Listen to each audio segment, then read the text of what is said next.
right, everyone, what is up? RePHIL Studio is back.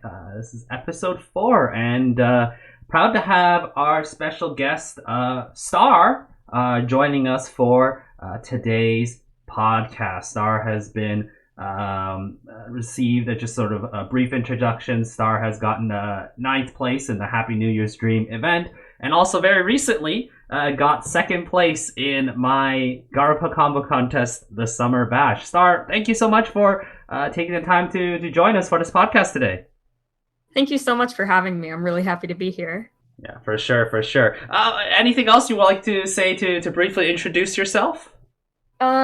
Sure. I'm Star. I've been playing Bandori since the Beaten in the Rain event. I like to do song tiering when I can. I think I have around 10 titles now. Mm-hmm. Just T100. I'm not quite gorilla enough to get T10s yet, but yeah, I really like playing, and I had a lot of fun meeting everyone in the community so far.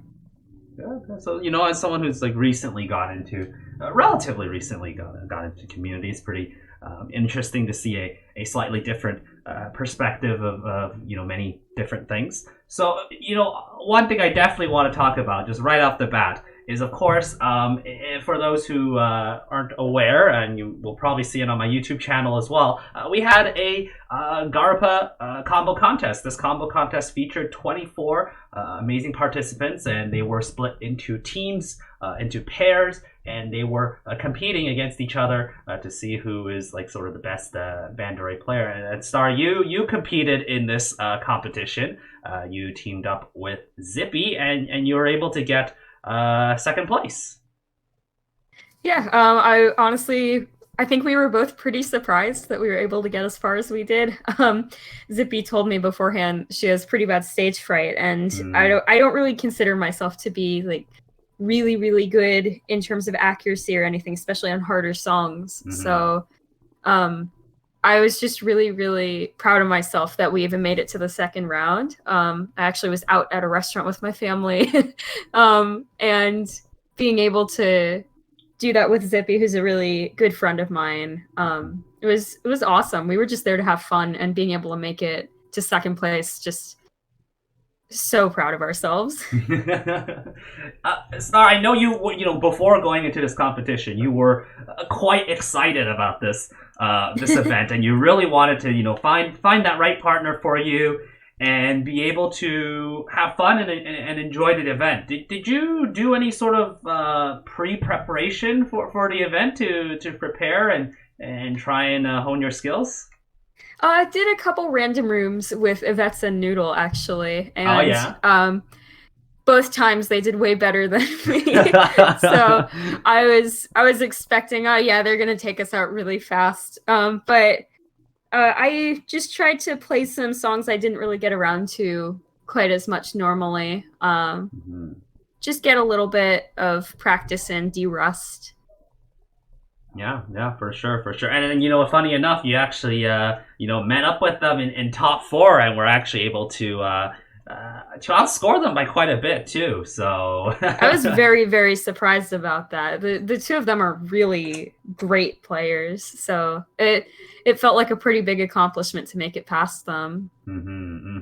So obviously getting out of pools, right, which was the qualifier round. Not only you made it out, you actually made it out as the 2nd highest scoring team, which is probably really which was probably your surprise, I imagine. Were there any when you were doing the songs, right, the qualifying songs, did you find the songs to be quite quite challenging, or you felt like, oh, this is something that I have a good hang of, and I could do this? Yeah, so I actually did one of my first T100 song was for Hot Hot Sunny Love Summer. So I felt really, really happy when I saw that was one of the competition songs. I was like, oh, I know this one. I know this like the back of my hand. I've played it 100 times or something. So that one I was definitely excited for. But Yappy is one of my least favorite charts to play. I find that just that intro bit and the outro bit where it's the 4 notes in the same row, I have such a hard time with them. So I was just trying to focus super hard because I know I can get the rest of it, but those always trip me up. And again, at the end of the day, the three songs, they were Hot Hot Summer, they were Yappy, Carnival, and the last one was Tied to the Skies, which was also, considered to be a relatively difficult song. But Star, again, you came out of those games full comboing all three of them. So how did you feel about that when you were able to full combo all of them? I was very relieved. I wanted to make sure I did my very best. I don't want to let Zippy down as my teammate. And being able to get the full combo on all of them, I mean, it's so satisfying to see that. And I do agree, Tied to the Skies is a pretty hard song, especially for a 26. A lot of the Afterglow songs tend to be for me. I was really focused, and being able to get the full combo on all three of them, I don't know, makes me feel like I made a name for myself a little bit. For sure. That's very good to hear. And again, based on the combo system, again, having full combo and then, syncing it with Zippy on the full combo really helped sort of boost your team score as well. So, it's good that you're able to, keep the composure, and be able to get the scores that you want. Obviously, again, Star, I don't know if I should share this, but you definitely showed up just a teeny bit late, a teeny bit late to the competition. I set an alarm and everything, and I slept through it.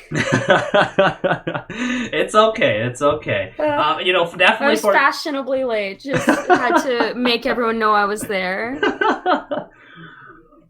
Well, that's totally fine. Because again, on the qualifiers, and again, a lot of people played on the stream where people are watching as well. You kind of had a little bit of the luxury of doing it, off stream and maybe not having as much pressure. But I imagine the pressure was a lot higher when Top 4 came along and you were actually playing songs that you don't know what other players are going to choose and what and whatnot. I was expecting some cheese.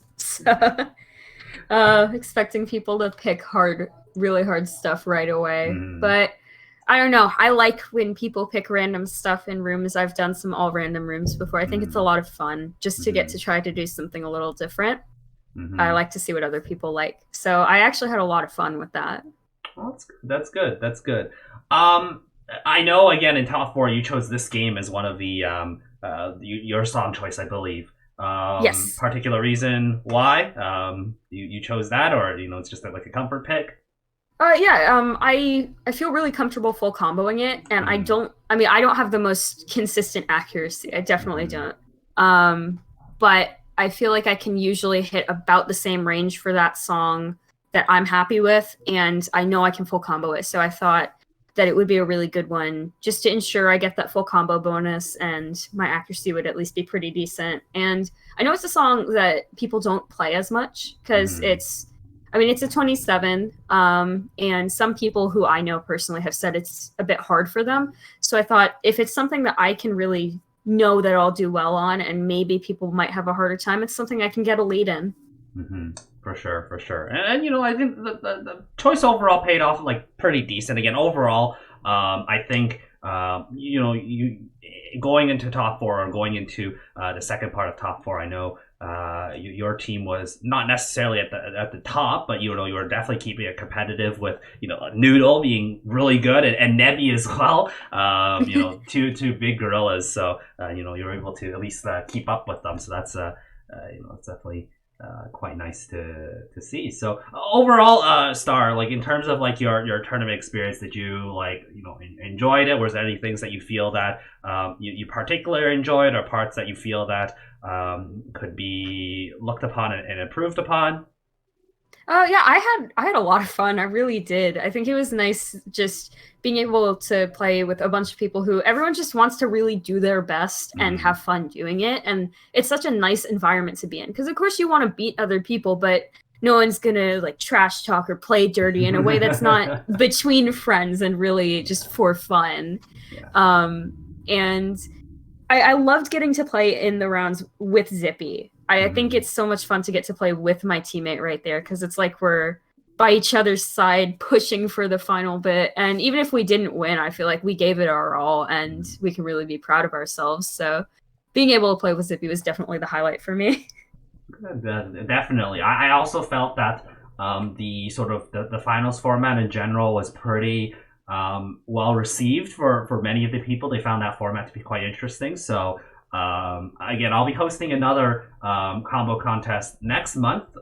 Depends on when the event is starting, when the next VS Live is starting, and also I'm not sure if I'll be on vacation that day, but we'll see how things go. But yeah, the second combo contest, there'll be more information on my Discord about it, and the format is actually going to be a little bit of like a reverse of the tournament you just did, where the qualifiers are actually going to be like, you playing in pairs against an opposing team and moving forward like that. So it's going to be a little bit different, but I think, again, people kind of enjoy that pairs format. So I think it'll be really interesting to see how that goes if I slightly change the format. So Star, of course, if you have the time, if you're not tiering that particular event, and again, registration is probably going to, like the actual registration is probably going to start opening tomorrow. I think it'll be great to have you again. Maybe try to defend your T2. I'll definitely talk to Zippy. Let's see if we can keep it up. Yeah, for sure. Good. So obviously, again, we talked about getting relatively good in the game, and again, you joined the Bandori relatively late compared to some other players. Were you like experienced at all in other rhythm games before you got into Bang Dream? Not too much. I played Final Fantasy Theatrhythm on the DS for a while, so I had a decent sense of how like tapping the notes at the right time, but I hadn't really played any for mobile devices. But I have a pretty decent music background, so I thought if I can hear what's going on in the song and I know at least a little bit about how rhythm games work, then I probably should be able to catch on pretty quickly. And I feel like I definitely did. I think so. I started playing during Beating in the Rain, but the first event I actually really played in was Cursed Well. And I remember being able to clear a few expert songs, a few easier ones during Cursed Well. And then during the Pirate Hello Happy event, I was able to clear that event song, which is a 26, and I was so proud of myself. So I think it was really just knowing about the music and being able to hear the parts that the chart picks up to follow. I think that was what made it a little easier for me to get into. Okay. How long, as an estimate, how long did you think it'd take for you to really like sort of get your stride and really start getting pretty decent in the game and really start to realize, I could get quite good at this game? How long did that take you? I think so. I downloaded JP's version of Bandori a couple months after I started. It was I think it was in November. It was around when ReZero happened. And I started playing the songs that were JP exclusive or the newer ones coming out just to get some practice on some of the harder songs. And playing stuff like God Knows and other hard songs that we hadn't gotten or were region locked helped me really just practice and get more used to the game. And I think once I started playing a little more on both regions, I was able to just really, like you said, hit my stride and take off with it. I definitely think JP is a great way to practice for anyone who's able to install it and wants to just try a little bit something different. For sure. Again, with JP is the main server of the game, so it has the most updated songs and basically all the songs that you could think of, and it's a great way for people to possibly practice and play. Again, there is like rehearsal mode, and the rehearsal mode is a little bit more advanced. You could actually you can kind of skip parts and reverse parts and rewind parts. So that the rehearsal mode right now in JP is a lot better, but it's eventually going to be added to EN. But generally, again, the fact that it's a year ahead in terms of songs, and you get to play a lot of more songs in that version. If any viewers want to try and get better at the game, definitely for Android, consider QApp, and for Apple, you'll need a Japanese Apple ID. You could create a fake one and download it. So Yeah, that's definitely a big tip. I think, if I speak with another person or many other people, they probably say the same thing. JP Dory definitely helps quite a bit. Yeah. It's also an excuse to fuel your gacha addiction when you are saving on EN. True. You can have your sort of free to play account for your JP, and then your pay to win account for EN. Exactly. Well, that's definitely JP Dory has a lot of different uses, and of course, obviously the fact that JP Dory is 1 year ahead of EN in terms of events and such, you can always kind of scout for events and scout for stuff. It's like, oh well, this seems like a pretty interesting event, and maybe I tier for it, but yeah, that's definitely a pretty good tip for everyone. Again, just to kind of share my brief experience. Again, I got into the game really pretty much on day one of EN release, but again, it definitely took me a lot longer for people for myself to get quite good at the game. It took me at least probably a year or two to really actually start getting good in terms of being able to consistently pass expert songs and then nonetheless even full combo them. I know, Star, I know a lot of people may get into a game and be like, oh, I want to get good immediately. But do you have any suggestions for those who may be a little bit impatient in terms of trying to get better at the game? I guess I would say the biggest thing is try and tell yourself to be a little more patient, and it's hard to do that, but if you want to really try and push yourself, try a song that's pick a song that you really like and that you want to listen to a lot, and learn the song, and then it will be easier to play it. I find that the songs that I know the best are the ones I have the best accuracy on. So I mean, that I don't know if that'll work for everyone, but if you really like a specific Afterglow song, the more you listen to it, the more you'll be able to pick up on, this is the bass part right here, and that's what the notes are following.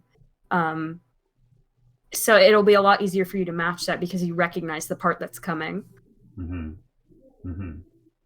Yeah. So again, it can be quite frustrating if you see a lot of people out there full comboing all these 27, 28, even 6 trillion years and such, and you don't seem like you're improving. But again, everyone kind of goes at their own pace. So that's the if you really want to get good at the game, get better at the game, it does take a bit of time. It takes a bit of practice, but once you get the hang of it, everything will be okay. So Star, of course, we talked a lot about these songs and what songs that you practice to try and full combo and trying to get better at the game. Now, of course, one of the main sort of prizes of Bandori in general is getting the EX Goldmaster title. Have you been consistently getting EX Goldmaster title?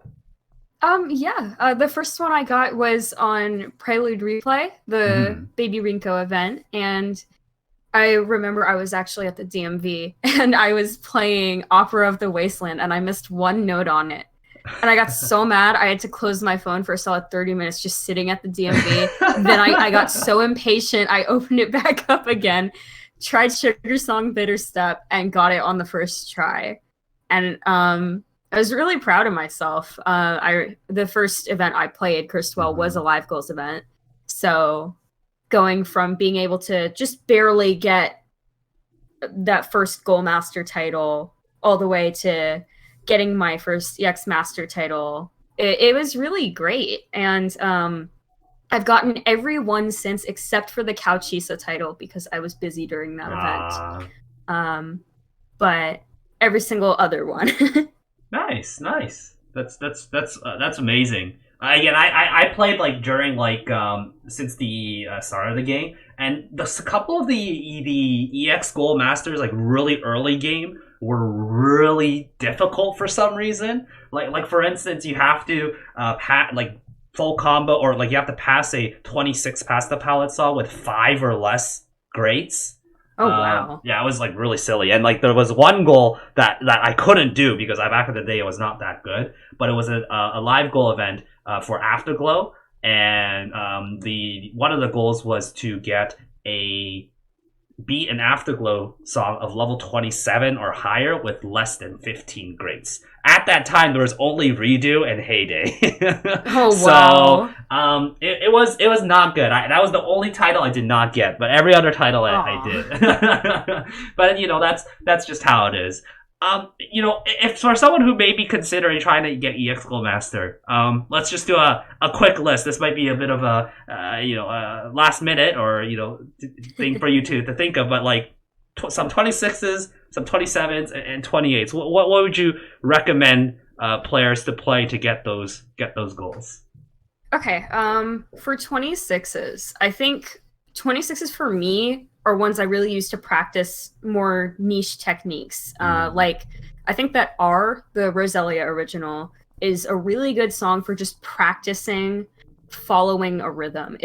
The note patterns are mainly the bass rhythm and the vocals, or the keys in the one solo section at the beginning. And it's a great way to learn how to catch the beat. And it's a fairly straightforward chart. It's just kind of fast. I think that one's a really good one to practice on, but I'm also very partial. I love that map. I think for other 26s, anything really that is a little bit faster and has more technical parts in it. A lot of the Afterglow originals are, especially Yola, which is, in my opinion, the hardest 26. But if you can beat that even like once, you pretty much have the technical skills down to move forward. It's a very fast-paced song with a lot of rolls, and it's a great one to practice on, even if it's not really a fun one, in my opinion, at least. I love the song. It's just a very tough chart. I know some of our viewers in the podcast probably are cackling right now because they know my huge hatred for YOLO as well. Oh yeah, I know it's a tough chart. It was my last 26. Same. And then for 27s, I think Maorare is a really great one to practice. It's tough. It seems really tough, but once you understand how those slides work, it's a lot simpler than it seems. Those chorus sliders and those fast flicks at the beginning are a great practice because it's hard for myself, at least, to do double flicks in really fast succession. So it's a great one for me to practice on. And then Extra Magic Hour is another great 27 because it's a lot of these really, really long slides. So you have to be at least somewhat precise on it. And it's great to work on your precision for lanes. It's also a great one for the accuracy goals for 27s for 100%. EX Gold titles. It's a really good one for anyone who wants one.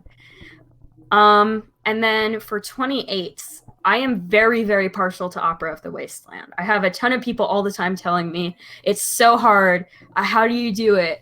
Anytime I'll post that I got my EX Gold title, but it's the easiest one in my opinion because the chart itself, there's no really weird, strange techniques in it. It's just a fast chart.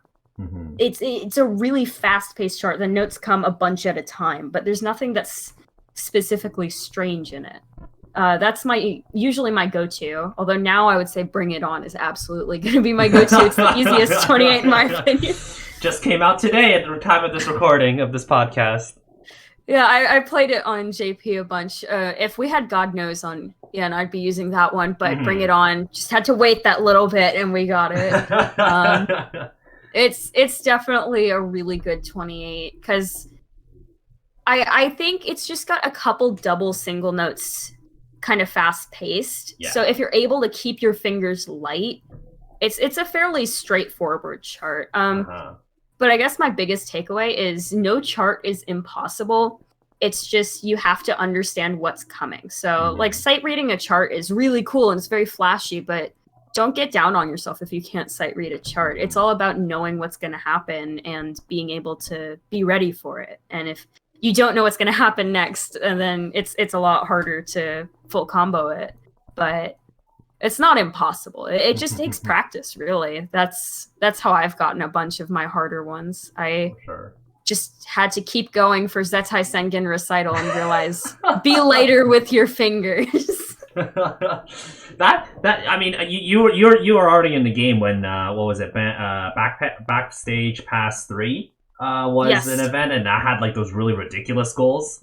Oh, absolutely. Yeah. The 27 Popipa, the 27 Pasta Pallets. Yeah, that was. I was surprised I got that title, honestly, because I saw the 27 Poppy Pa song, and there's only one in the game. Yeah. And I do not like playing Teardrops, which is one of the contest songs, but it's that end part with the double taps in quick succession. Yeah, for sure. You have to keep your hands very steady and keep the spacing the same for all of them and just move them as like one. Yeah. And if I lose my concentration for a second, I will mess that up. And so I kept trying to do it for that goal. And I said, I'm not going to get this for this event, am I? And I said, I should just take a break and stop. And if I don't get it, I don't get it.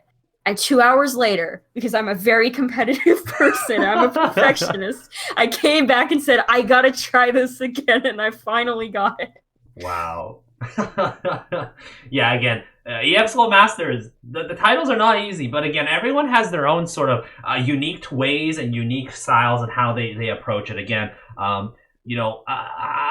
it's kind of hard to say that, oh, you should do this 27 song or you should do this 28 song, and because it's the quote unquote easiest. Everyone has their own definitely different kind of takes on what songs is considered easy and hard, because everyone's brains kind of work differently, and some people are more comfortable in more things. Like, for instance, myself, I'm more of a kind of a technical player. I like the super complex patterns, but when it comes to like, okay, you got to stay like honest, consistent, and just do drum rolls over and over, that stuff that messes me up a lot. So those kind of songs are a little bit more difficult. But again, everyone has their own style, so if you're trying to go for EX Gold Master, definitely consider, some of the songs. Like, again, there's a lot of 26s, so, it should be relatively easy to get that. But when it comes to 27s and 28s, yeah, we've talked about a few songs that could be something to help you and get your goal. I'm going to add a few more that I do agree that Mawade is, no, not Mawade,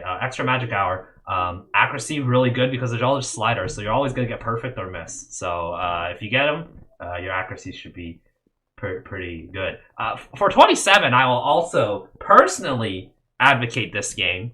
I personally think it's like one of the easier 27. Oh, I absolutely agree. That's my go-to for that goal. If I want to be really specific about the accuracy, if I miss the accuracy, I'll go to Extra Magic Hour. But I'm always an advocate for this game. It's very, very straightforward on what you're supposed to hit, because you can hear it the whole time. This is the vocal part, this is the key part, and it goes back and forth between those two. Exactly. It is a little bit long though, so you have to be careful. If you don't have the stamina, you're playing a lot of notes in that game, in that beat map. So that's something to keep in mind. And 28s, I do agree. Bring It On, and If God Knows is in the game, 100%. Those two are the easiest, I think, in the game. Bring It On, again, it is very long. There's over 1,100 notes, but if you're able to keep up that stamina, I think it's one of the easier ones. In my personal opinion, because it seems like your third sort of, your other go-to would be Opera. In my opinion, my go-to would probably be Amanajaku instead. I think that's also one of the... I absolutely agree about Amanajaku, but I am cursed with that song. This is something that has bothered me since it came out on JP. I love that song. I love playing that song. It is one of the easier 28s for me. That one and Paradisus Paradoxum. It's the same thing for both of them. I am cursed to never full combo it. I have gotten so many one miss that I have lost count. It is more than 10 on both of them. Oh, no. And I have the top 100 song for Amanojaku, but I haven't full comboed it ever on either region. And it makes me feel very, very guilty for having it. Must be nice to get a top 100 title for a song you haven't full comboed. I was so scared that I was going to full combo it during the challenge live and just never get it again. Yeah. But I can't hit that end part with the double, that's the tap flicks. Oh yeah, I can't do it. It just, for some reason, but I've done it a couple times and then missed in other spots. Yeah. And it's the most frustrating. It's the most frustrating thing. It's only ever when I've missed somewhere else that I'll get it. For sure. That definitely happens. But that's the life of eventually become a Bandori gorilla. But yeah, I definitely think that one and Paradisus are easier 28s. I can't full combo them. I'm cursed. Yeah, I think Paradise. Paradise Paradoxum for me is a little bit more difficult. I personally wouldn't recommend it unless if you're like a super gorilla and you're also like in press for time, because it is the shortest 28. Yes, it is. It definitely is hard, but it's mostly, for me at least, there's a couple parts that are kind of tricky. There's a part where you have to tap with one hand and move a slider on the other. And I just have to remind myself, okay, focus really hard here so that I know where to tap. It's the same thing with God Knows for me. If I just know which parts to pick out, I can focus harder on them, but then I'll miss somewhere else, and it's really unfortunate. Yeah, the Wondery life is quite difficult. It's absolutely sad life.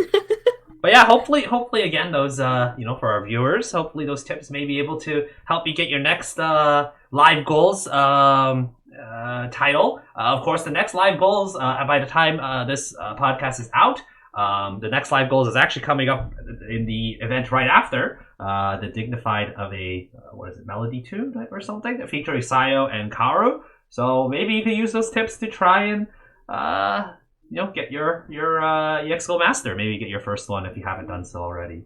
For our viewers, we believe in you. We're cheering you on. We'll take a quick short break on our YouTube podcast, RePHIL, in a minute after a quick ad break, and we'll be right back. The RePHIL Studio is brought to you by the UNGA Discord server. Feel free to join us. Links are in the description below, and you'll be able to join our community who's passionate about Bang Dream and tiering in the game, and you'll also get the chance to meet with some of our special guests featured in this podcast series. It's a great time, fun place to host events, and we hope to see you there. The RePHIL Studio will be back very shortly. All right, welcome back, everyone. RePHIL complete, and our set will continue. Again, we have Star here as our special guest, and we've been talking quite a bit about, how to get good in Bandori and how to eventually become a Rilla. But we're going to switch topics here. Star, of course, you mentioned that you got into the event. You got into Bandori in Beating in the Rain event. Do you remember when that event started? I believe that was...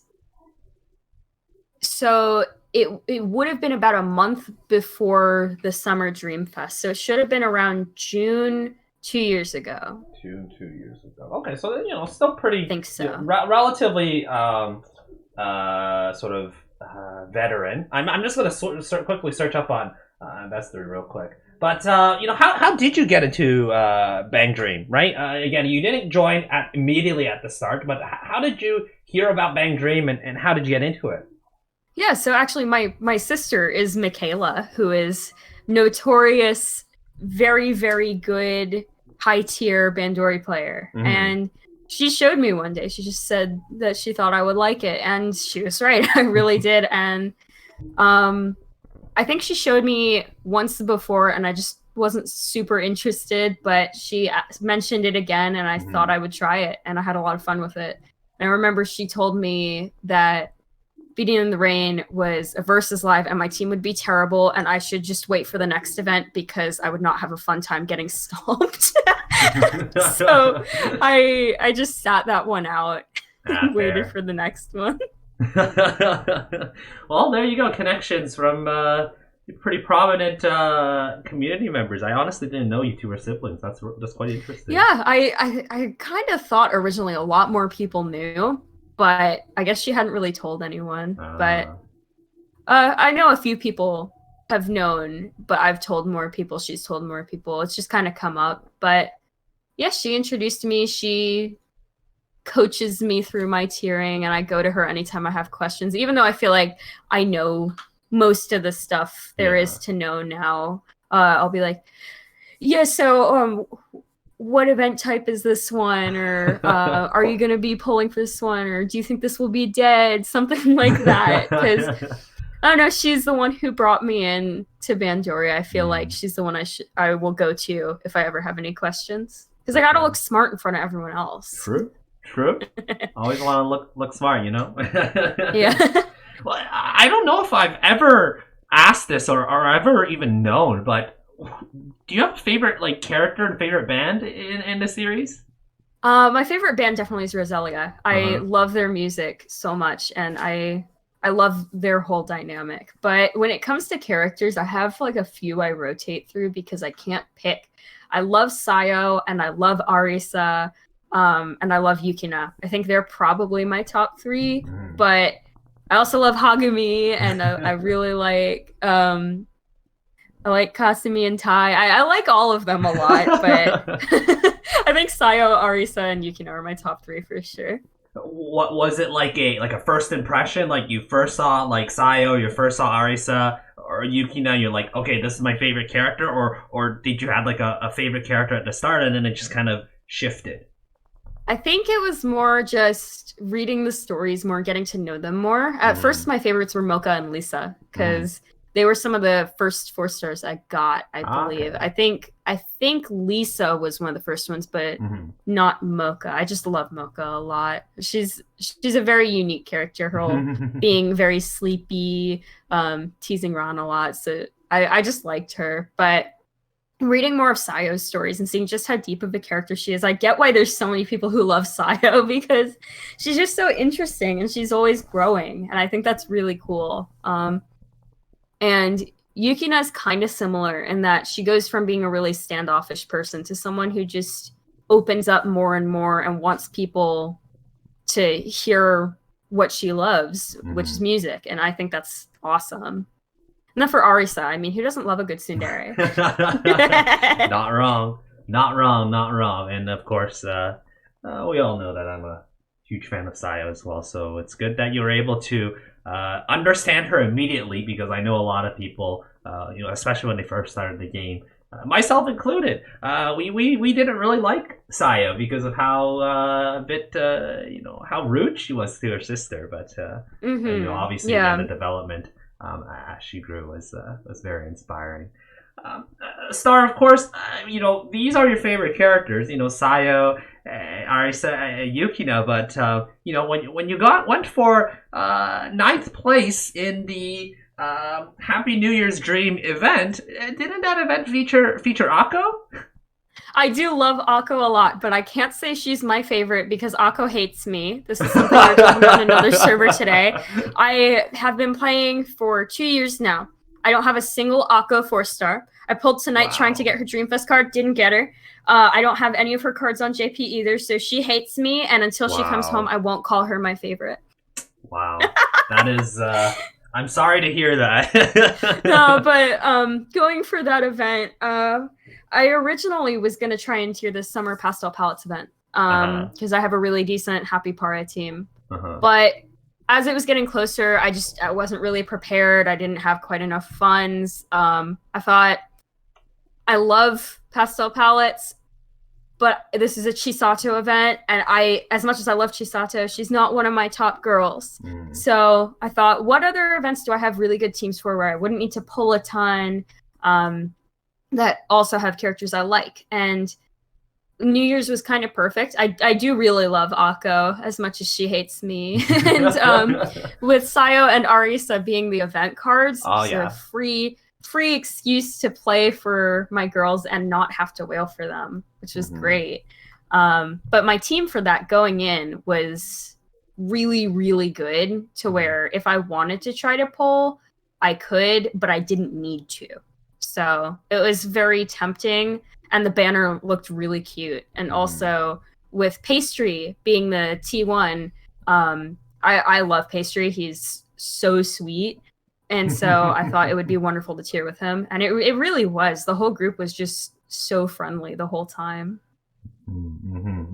So when it comes to choosing an event or choosing what event you wanted to tier, like what would you consider to be the main driving force? Was it the sort of the characters featured in the event? Was it the whether or not you were able to successfully score well, having a really solid, strong team for the event, I or is think it like a mix of those both? two, a bit of both, Yeah. honestly. Because as much as I mean, I love a bunch of characters, but being able to have a good team already and not have to spend a lot on banners in hopes of getting an off rate up, or just go in with a bad team, it made it a lot easier for me that I went in where my team was nearly optimal, except I had the wrong Kanon and I didn't get the event Akko. Yeah. So I went in with a really, really solid team, and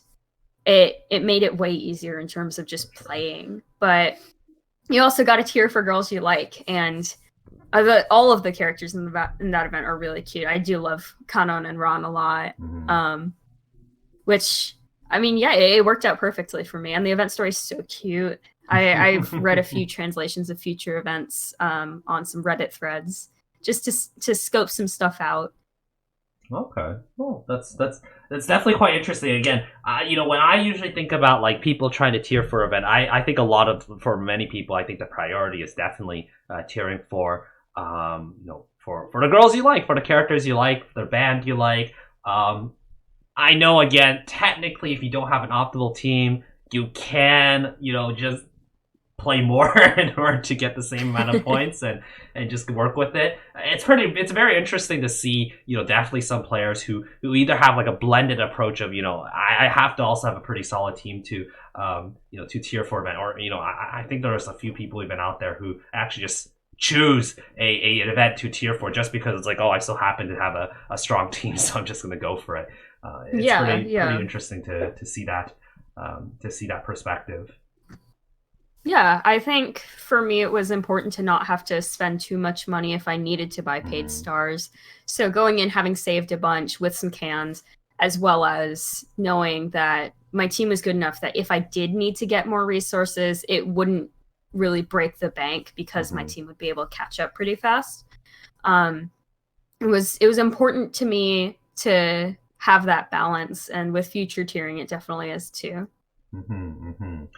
How did that overall tiering experience went? Maybe share a few bits about memorable experiences of that event getting 9th place. Yeah, I had a wonderful time. It was my first and so far only time getting a T10, but I had done a T100 once before.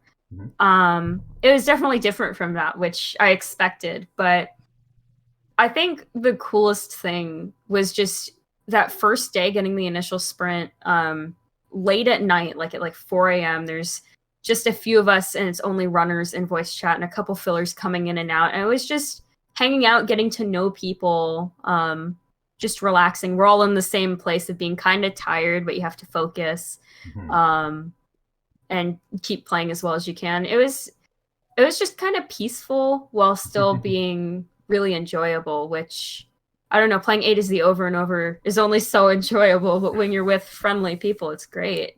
I definitely...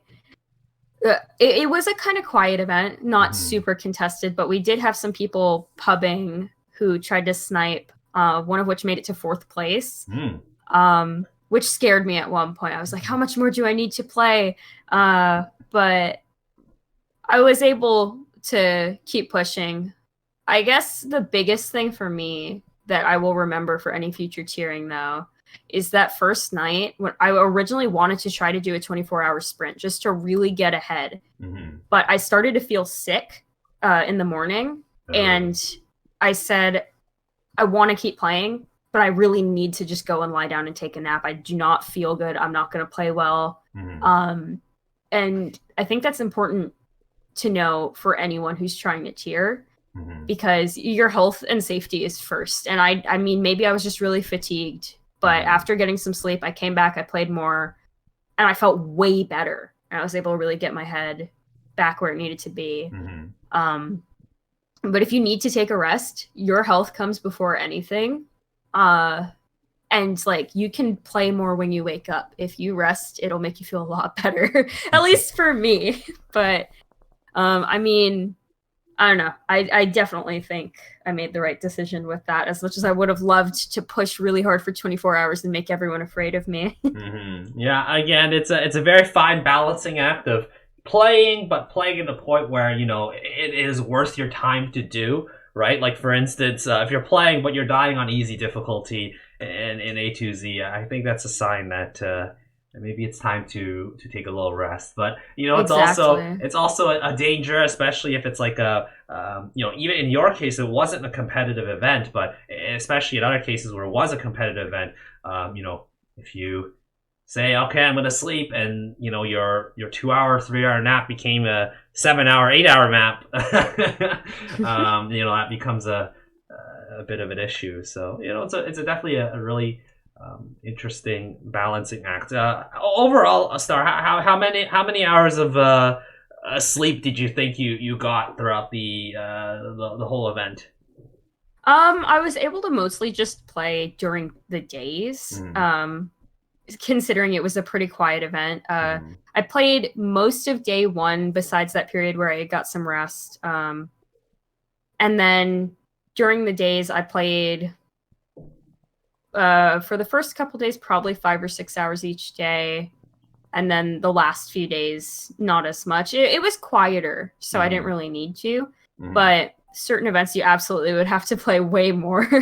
But I was very fortunate that it was nice and quiet. New Year's banners, so far, knock on wood, have tended to be fairly quiet, which is good for anyone tearing them. Not that I'm trying to tear the next New Year's banner or anything. Please don't snipe me. Wink, wink, nudge, nudge. If you don't mind share, how expensive was that T10? Probably about 30,000 stars worth. It wasn't too bad at all. Okay. I think I did have to get some extra funds, but that was because the temptation for Akka was too strong, and she hated me too much. But but I did get some good stuff on the way. I got the event Ron, which was nice. I love her costume. Okay. But for the event itself, it definitely wasn't that pricey. Yeah. I mean, it was no cooking class, but it wasn't bad. Yeah.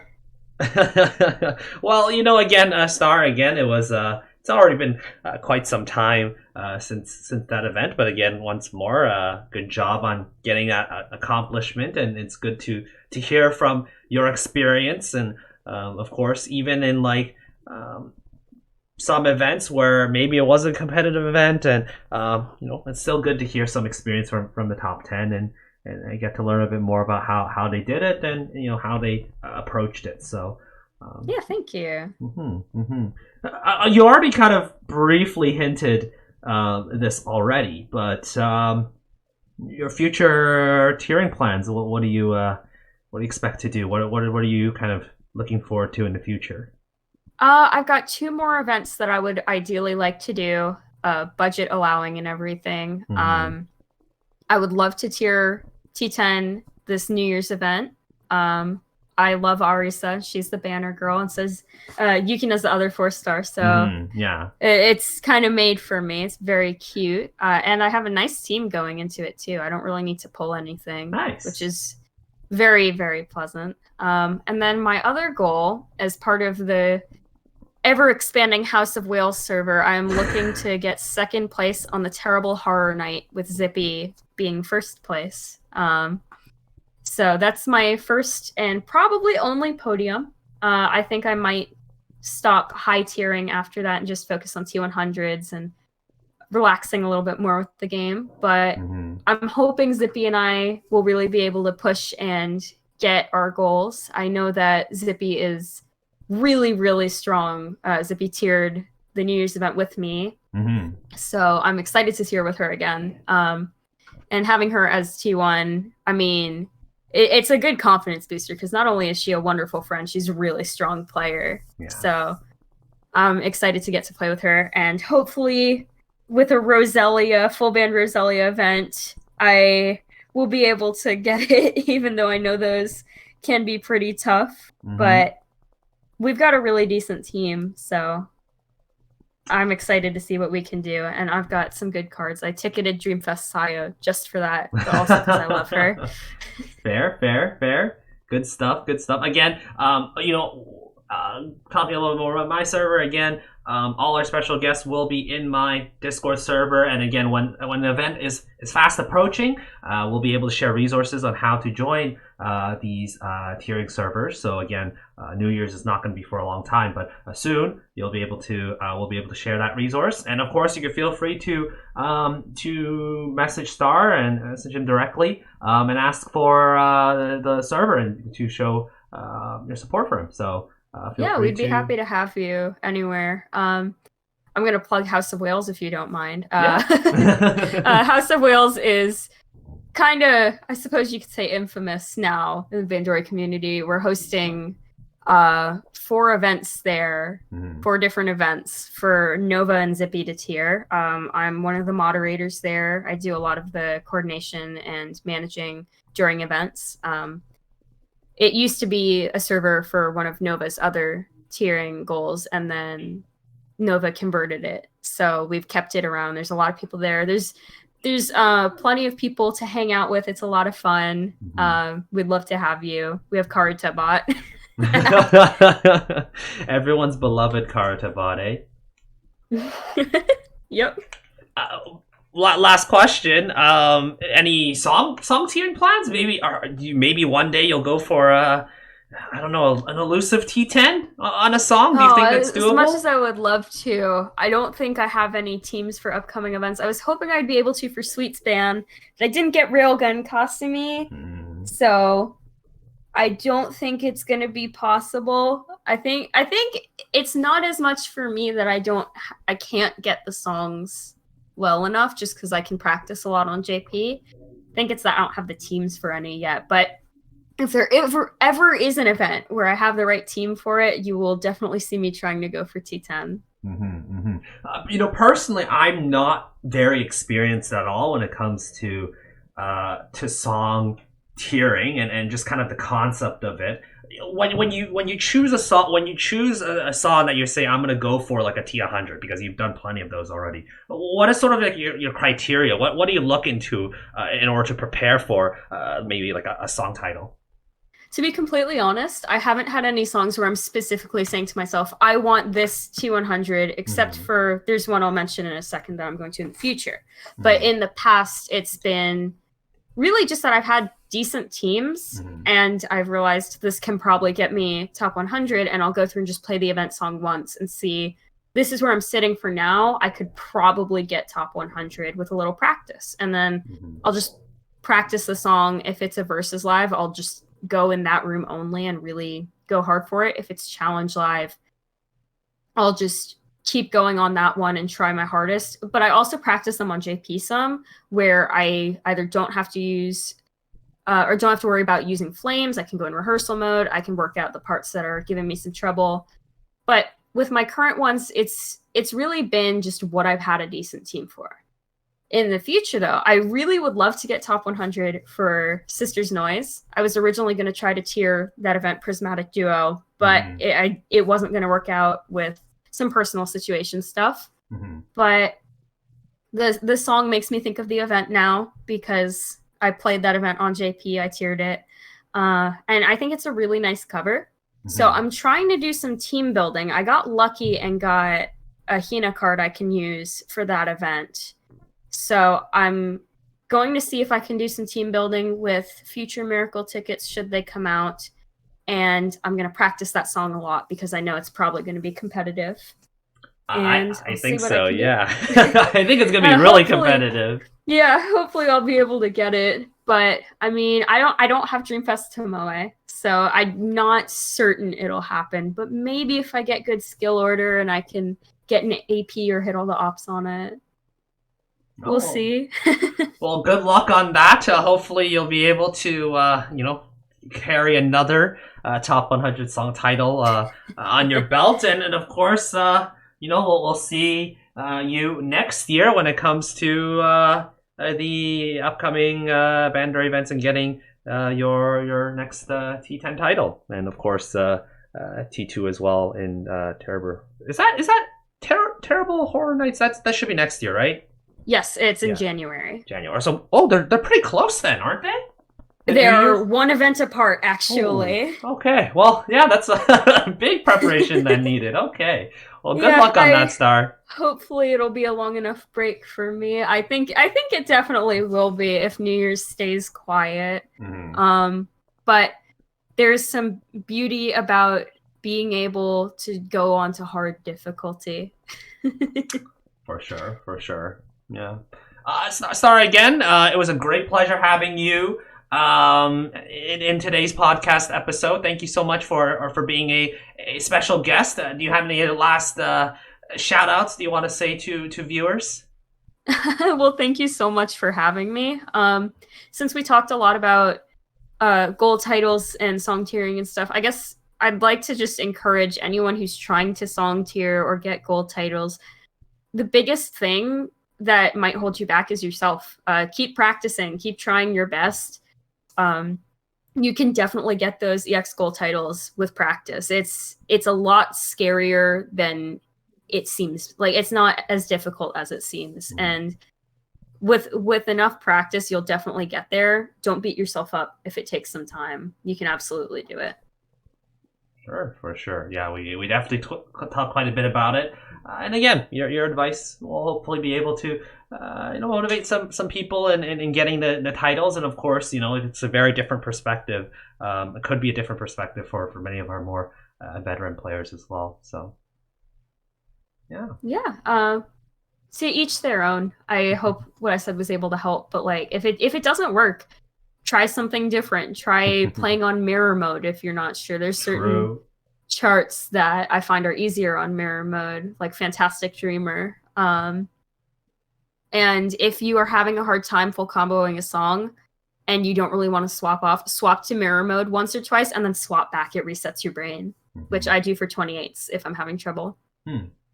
Interesting tip there. I know I use mirror mode a few times here and there for some songs, but yeah, that's definitely another tip that you could consider, everyone. Yeah, it's a good way to just reset everything. If it's getting into muscle memory that you're messing something up, you go onto mirror, you try to play it. It doesn't really matter if you do as well. Swap back and you'll have a lot easier time with it. At least I do. That's what I do for if I'm having trouble with 28s and just missing the same thing over and over. I either take a break or I swap to mirror if I'm feeling extra competitive. For sure. All right, Star, again, thank you so much for joining in today's podcast. Again, all of our special guests featured in this podcast are in my Discord server, the UNGA Academy. Feel free to join. Links are all in the description. And you, of course, feel free to chat with our special guests. And of course, if you want to hear these podcasts live in the future, consider joining the Filler Nation, either through Twitch or through YouTube. You'll be able to listen to these live in my server. But with that out of the way, thank you all so much for listening to today's podcast episode. This is your host, SP Philos4. The set has been complete, and we will see you all during next refill next time. Take care, everyone.